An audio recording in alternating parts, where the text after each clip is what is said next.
Welcome back to another edition of wisdom words. तो चलिए शुरू करते हैं आज के हिंदी एडिटोरियल से ढूंढे हुए कुछ इंपॉर्टेंट वर्ड्स। दोस्तों, हमारा पहला वर्ड है contaminate.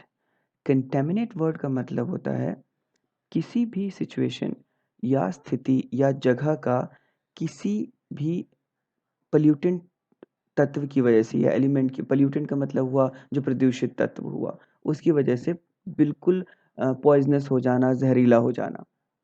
Okay, infect and pollute इसके सिनोनिम्स हैं। इसका सेंटेंस पढ़ते हैं, ज़्यादा अच्छा समझ में आएगा। Corona virus spreads due to contact with contaminated surface too. अब यदि किसी व्यक्ति ने छींका है और छींक की वजह से और उसे कोरोना वायरस है और छींक के जो ड्रॉपलेट्स हैं फ्लोर पर, ज़मीन पर गिरे हैं, और कोई दूसरा, मान लीजिए कोई बच्चा ही है, वो चलता चलता आया और उसने फ्लोर के ऊपर हाथ रखा और अपने फेस के ऊपर हाथ को रख दिया, उसी हाथ को, तो उससे उस वजह से भी कोरोना वायरस फैल सकता है। तो जो फ्लोर है जिसके ऊपर कि उस इंसान के छींकने से जो ड्रॉपलेट्स गिरे थे, वो कंटेमिनेट हो गया था, यानी कि वो इन्फेक्टेड हो गया था, वो प्रदूषित हो गया था। ओके, चलिए चलते हैं अगले वर्ड पर। So the next word is indelible. Indelible word का मतलब होता है जिसे आप कभी भुला ना सकें, जो कि परमानेंट है, परसिस्ट करेगा हमेशा के लिए। इन इरेडिकेबल वर्ड का मतलब होता है जिसको कभी भी इन इरेडिकेबल वर्ड का एग्जैक्ट मीनिंग आप इरेज वर्ड से भी ले सकते हैं। इरेज यानी कि मिटाना। तो इन इरेडिकेबल मतलब जिसको कि हटाया नहीं जा सकता, जिसको कि खत्म नहीं किया जा सकता। ओके, सो इनडेलिबल वर्ड का मतलब आप हर उस जगह पे यूज़ कर सकते हैं जो घटना आपको लगता है कि आप कभी भूल नहीं पाएंगे, या फिर आपकी आपके आपके दिमाग पे उसका बहुत ज़्यादा इम्पैक्ट पड़ चुका है। तो आप बोल सकते हैं that event was an indelible memory for me और is an indelible memory for me, यानी कि वो घटना जो हुई थी वो एक ना कभी भूलने वाली याद बन के रह गई है मेरे दिमाग में। चलिए इसका सेंटेंस पढ़ते हैं। बहुत सिंपल सेंटेंस मैंने रखा है इसका। एक एक पिता के लिए जब एक पुत्र की मृत्यु हो जाती है तो वो एक उसके लिए इंडेलिबल मेमोरी ही रहती है, क्योंकि कोई भी फादर नहीं चाहेगा कि उसके रहते हुए उसका सन चला जाए।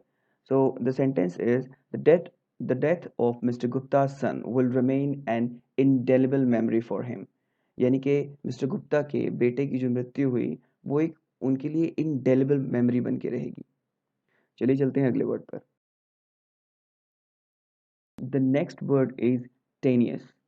टेनियस वर्ड का मतलब होता है जो बहुत कमज़ोर हो, जो बहुत वीक हो, और उसको अपने ऊपर डाउट हो, वो कॉन्फिडेंट ना हो। सो वर्ड टेनियस यूज़ किया जा सकता है। सेंटेंस पढ़ते हैं। He was not able to save his father and gave a tenuous defence that he was busy in office. वो अपने पिता की जान नहीं बचा सका और उसने एक बहुत कमज़ोर सा बहाना दिया कि यार मैं ऑफिस के काम में बिजी था।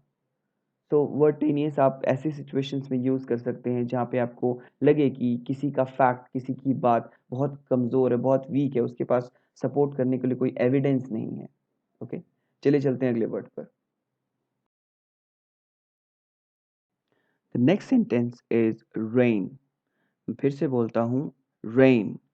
रेन का मतलब होता है ऐसी सिचुएशन जहाँ पर कोई व्यक्ति या कोई स्थिति आगे बढ़कर लीड कर रही हो, डोमिनेट कर रही हो।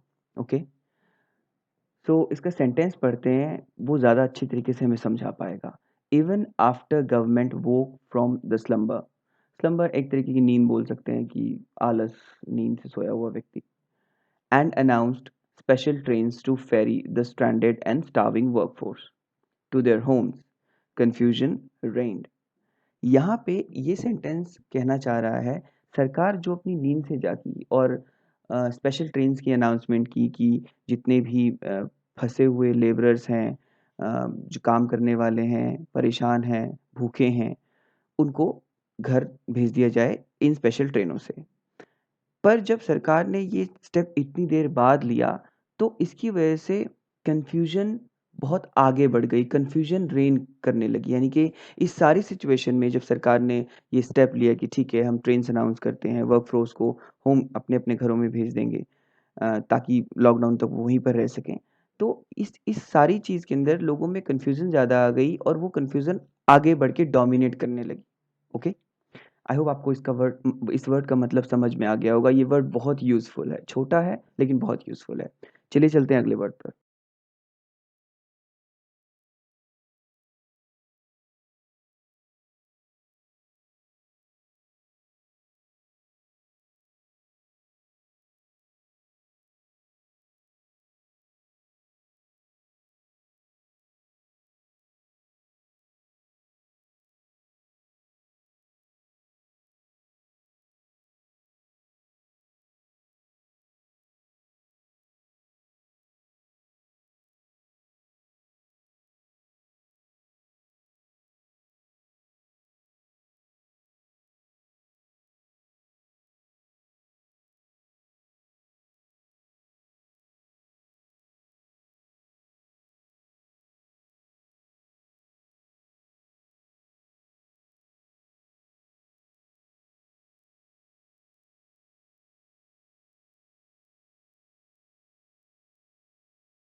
वर्ड बहुत इंटरेस्टिंग है, टेल स्पिन। अगर आपको याद हो, टेल स्पिन नाम का एक कार्टून भी आया करता था। बलू एंड ऑल दैट, वो प्लेन चलाया करता था। खैर, that's not connected to it. So tail spin word का मतलब होता है कि पूरी तरीके से फेल हो जाना, यानी कि अपसाइड डाउन एक तरीके से, कि आप अभी अर्श पर थे और फर्श पर आ गए। टेल स्पिन ये होता है। प्लंज भी बोला जा सकता है इसको। इसका सेंटेंस पढ़ते हैं। The disruption of European trade during the war had thrown the economy into a tailspin. जो युद्ध की वजह से जो दिक्कत आई, जो परेशानी आई, जो डिसरप्शन यानी कि रुकावट तरीके से कुछ आया, तो उसकी वजह से जो इकोनॉमी है वो पूरी अपसाइड डाउन, बिल्कुल टेल स्पिन हो गई। जो बहुत अच्छी चल रही थी वो बिल्कुल खराब हो गई। And the stock market is in a tail spin. आज का स्टॉक मार्केट टेल स्पिन में ही है कोरोना वायरस की वजह से। निफ्टी, सेंसेक्स ये बार बार नीचे आ जाते हैं, बहुत सारे शेयर्स नीचे चले गए हैं। तो ये टेल स्पिन सिचुएशन बोलेंगे। ओके, ये थे आज के 5 वर्ड्स। आई होप आपको ये पाँचों वर्ड्स बहुत यूज़फुल लगे होंगे। अगर आपको कोई डाउट है, कोई क्वेश्चन है, तो प्लीज़ कमेंट में ज़रूर लिखें। एंड प्लीज़ हमारा चैनल लाइक, शेयर और सब्सक्राइब करें। इससे हमें बहुत एनकरेजमेंट मिलेगी। So thank you so much. Have a good day.